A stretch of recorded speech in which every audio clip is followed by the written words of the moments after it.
Welcome back. It's still Good Morning Nigeria, live on the network service of the NTA. And second conversation, of course, is around the African Natural Resource and Energy Investment Summit. And as you know, to harness Africa's vast natural resources in a sustainable manner, driving economic growth and fostering the development of cleaner and reliable energy sources is a mandate which Nigeria is taking seriously.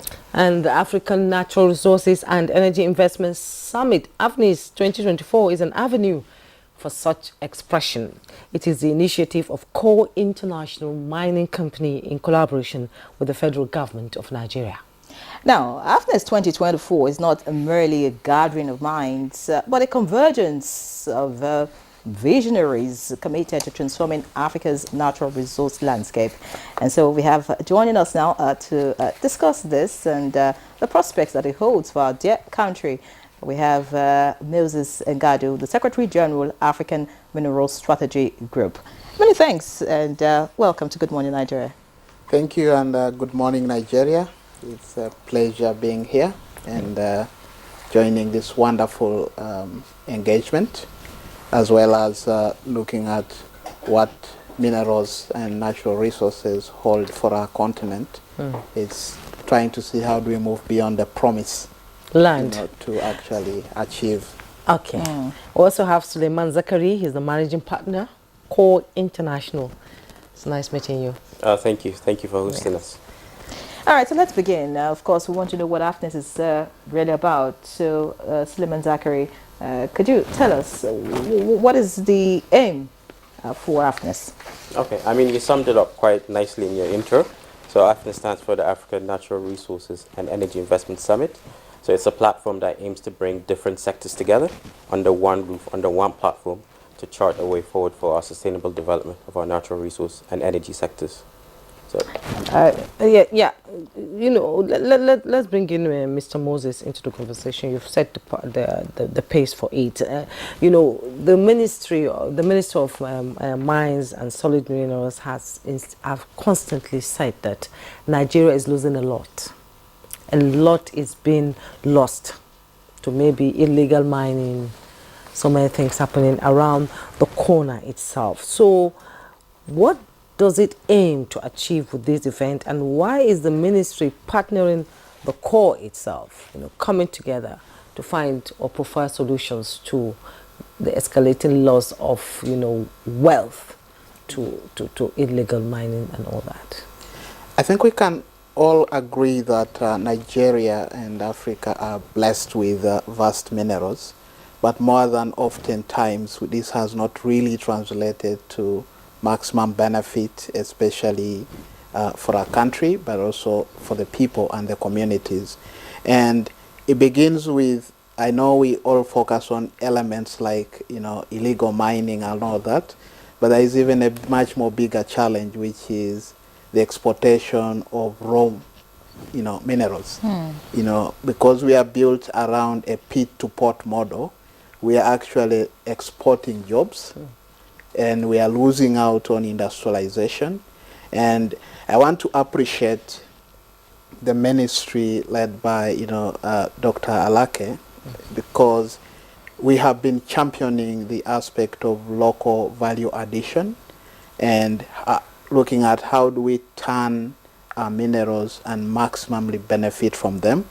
And they have also been doing a great job in trying to address some of the local challenges, especially things like illegal mining, by creating an enabling environment. So this summit is really looking at how do we take these lessons that we are learning from not only Nigeria, but from across Africa, to actually be able to maximize the benefit that we get from this. It's also about, and what's fascinating about it is, how do we do it together? How do we collaborate? What's working here? How does it help other jurisdictions? What is working somewhere else? How do we bring it to be able to work here?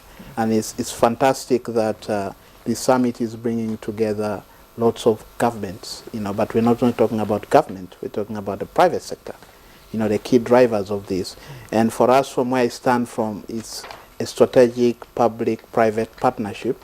And we thank the ministry for being able to drive this, but not only be driving alone, be able to work with core international plus other partners to make this happen. Thank you, Moses. Of course, the Ministry of Solid Minerals is in the forefront of changing the narrative, as far as natural resources are concerned. And of course, we've seen a lot of policies coming out, from the ministry. But I'd like to get to you, Zachary, now.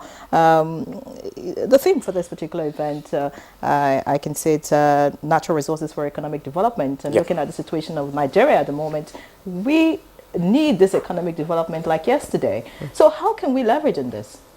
Okay, so natural resources for economic development is not a new theme, but what we're doing with this summit is highlighting the actual benefits that we have. For example, the Ministry of Solid Minerals Development are trying to push the narrative of local value addition beneficiation. Because if you look at it, what we export, raw materials, does not benefit the whole economy, the whole nation. We tend to lose almost up to 80% of true value. And I remember one of the stories we were having yesterday over tea was that the president of Uganda once mentioned Africa exports what it doesn't need, but imports everything it needs. So it's time to change that narrative to start creating what we need internally by harnessing our natural resources. I first became aware of, tapping the way our natural resources is being tapped, by, we call them shadow backers who sort of sponsor those that take it away. We take away the raw materials and then they bring in the refined materials, we buy it at a very exorbitant price. How can we leverage on ourselves as a country doing the production and selling it inwards or even exporting it? Well, that goes to having more local participation.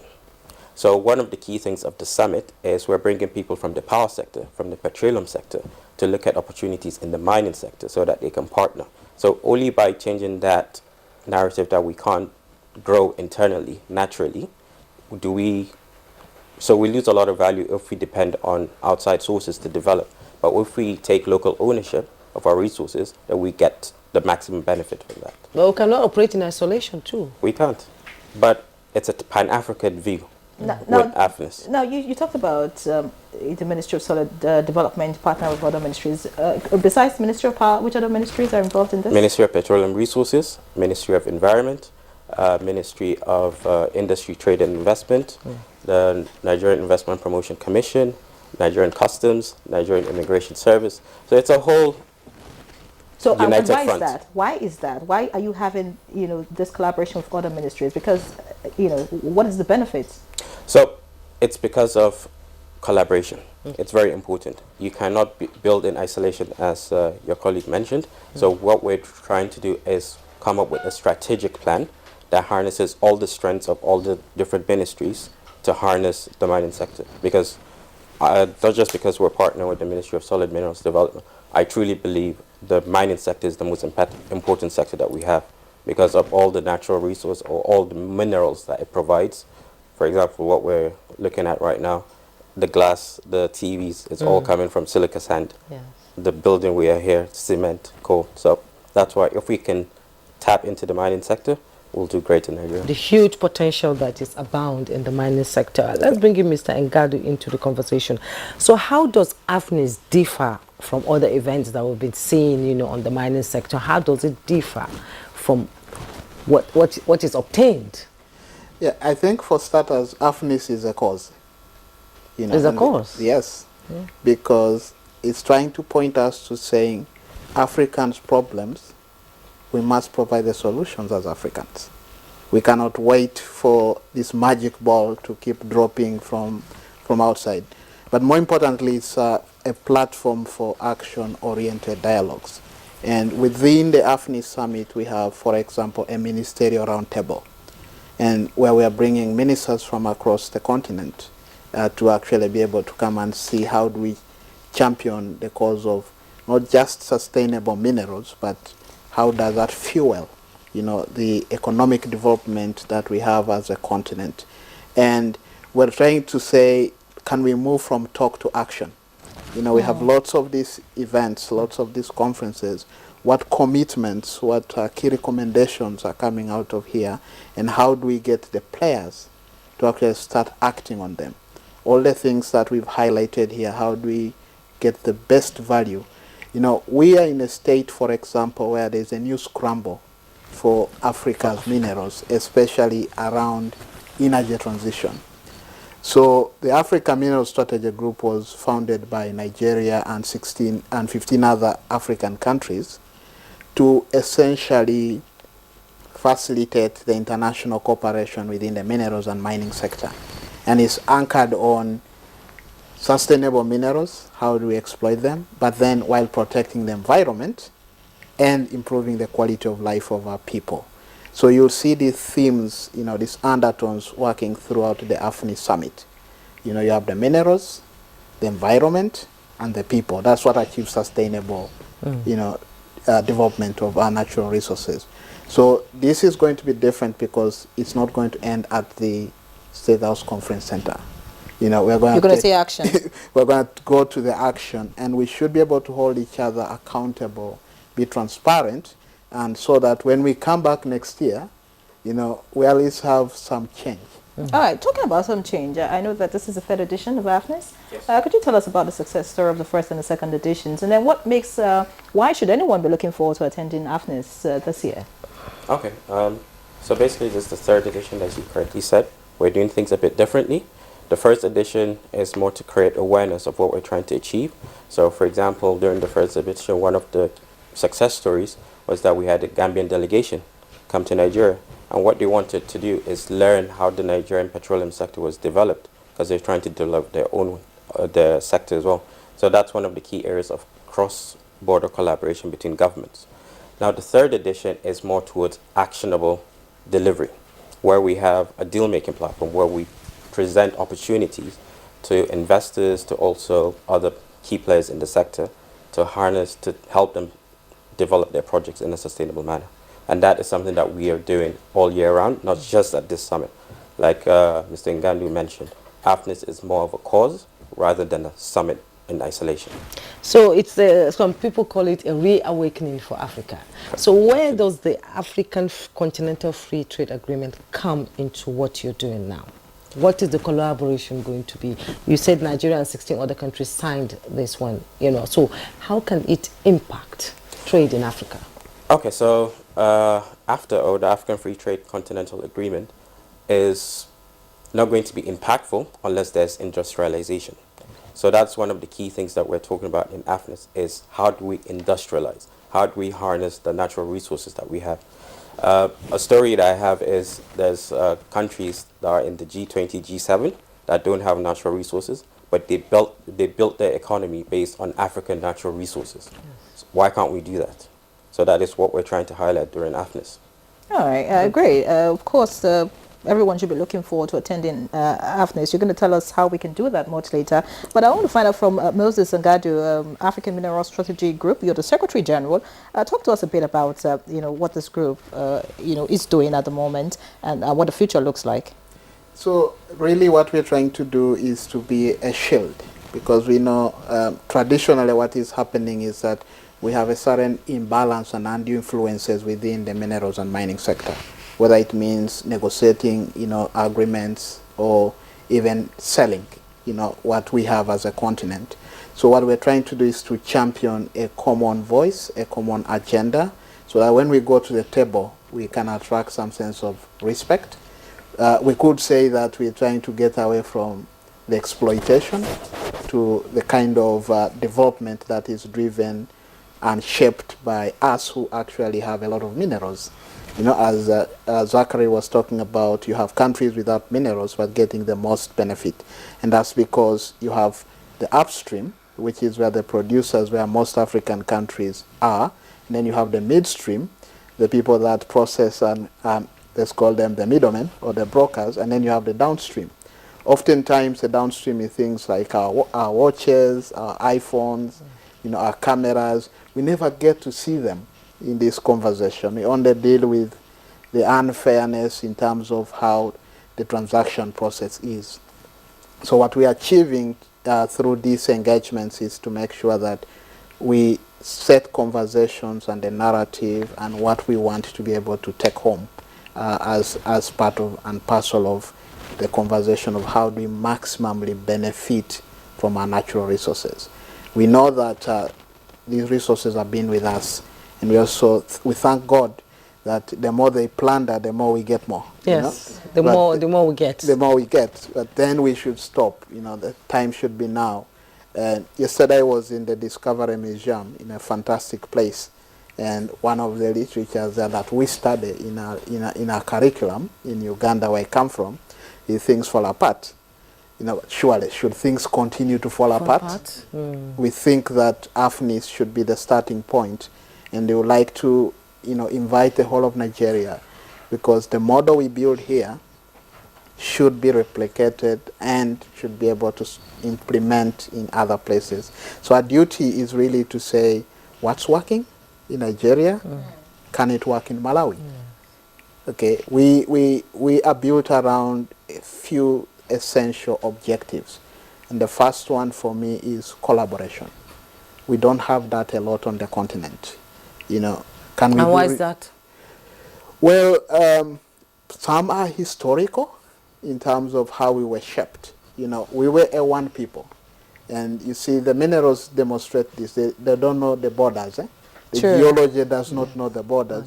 But because we had these borders first physically, but now we have them mentally. When I go out and I'm speaking to the strategic partners and promoting Africa, if I say I come from Nigeria, they'll never understand me. I have to say Nigeria, Africa. Yes. So the moment they say, oh, Africa, so eventually... Because they believe Africa is just a state.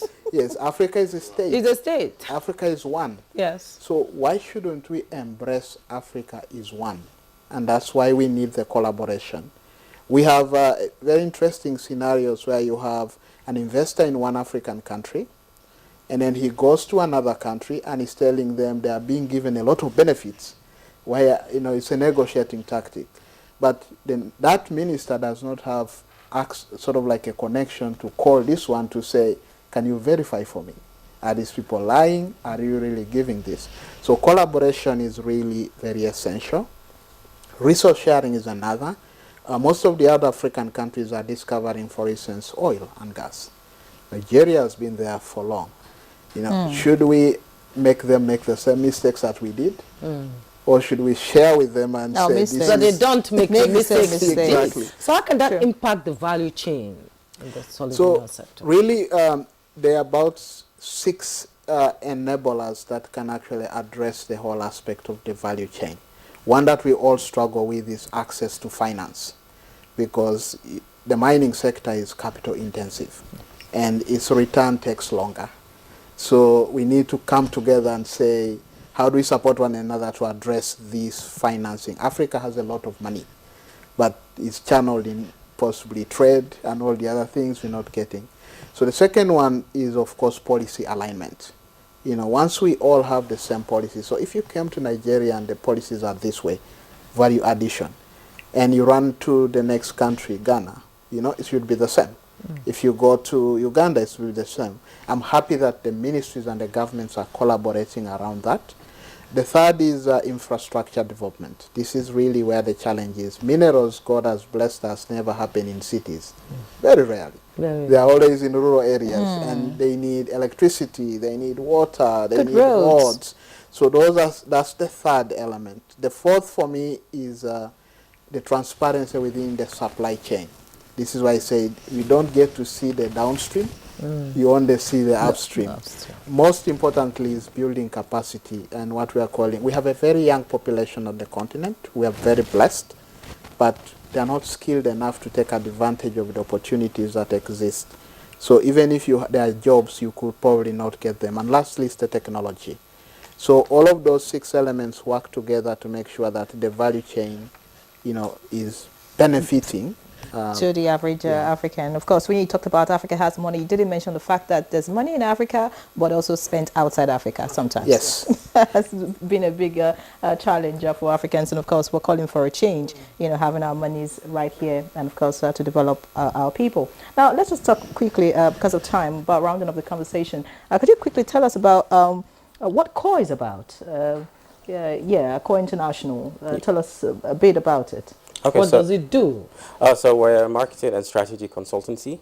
So we partner with government, we partner with private clients who are looking to develop their natural resources projects and energy. And we help them how to market their story, tell their story, and also attract investment into their... And talking about AFNIS specifically now, when is this event happening, and So it starts, how can I participate? So it starts tomorrow at the State House Conference Center up till Thursday. But tomorrow is a ministerial roundtable, and we're expecting 5 African ministers to join that ministerial roundtable. But the main exhibition and plenary sessions start on the 17th to 18th. So who will be attending? Do you have artisans coming in? Yes. And all that? Yes, so who we is have... invited? Is it an open Event? Yes, it's an Can I open, get but you cash? have to register. So you have to be in the mining sector itself. You to have be to able be to in the attend. natural resources and energy sector. Okay, you're talking about registering, like you have to go on the website or Yes, something so like that? yeah, so you can just Google AFNIS Summit, and it will come up, or www.afnissummit.com. Can you say that again? www.afnissummit.com. So anybody listening and watching can just register and get Attend. access to the summit. So how are you bringing the younger generation on board? Well, we have a growing population, and most of that population needs some sort of employment. And what we're saying is they should come to AFNIS, look at the opportunities, and yeah, they're welcome to join. Because they say it's a course, so you can be tutored on so many things. You're talking about coming to AFNIS. The younger ones are thinking of leaving the country in the first place. Yeah. Yes, you know, and of course, we get to say that even Nigerians or Africans who are outside Africa are yearning to come back. So what would be your message to younger Nigerians watching you at this time, wanting to participate in AFNIS and thinking about the next flight out of this country? Okay, so AFNIS highlights where the future is. Yep, so we're going to highlight the future industries where these young people can find employment in the future. And like I said, if we harness our natural resources locally, add value locally, build our industrialization locally, then they don't need to go out anywhere. They don't need to go anywhere. You know, it's not just going out anywhere, you know, it's the brain drain itself. You know, you're good enough, they take you off the African continent so that you can, you know, go work for them and develop their economy. And, you know, let me come to you, Mr. Moses. This is the 3rd event you're having, that's in 3 years. So where do you project AFNIS maybe in the next decade? Where would you think it would be? That's a fantastic question. Yes. I think it will be a very, very influential platform that can actually be able to shape the future of our sector. You know, the future of how should we be utilizing our natural resources. As we said earlier, we have a lot of talk about the things, but we never get to see the results. And we also appreciate that there is a sense of impatience, especially from the young people, because you have the now, and you know you need to take care of the now in order to be to the future. But one of the greatest challenges we have in Africa is awareness. Awareness. Even where opportunities exist, not many people know about them. So how much awareness is out there? So this is what we're trying to achieve through AFNIS, to say what can we showcase, for instance. What does Nigeria have?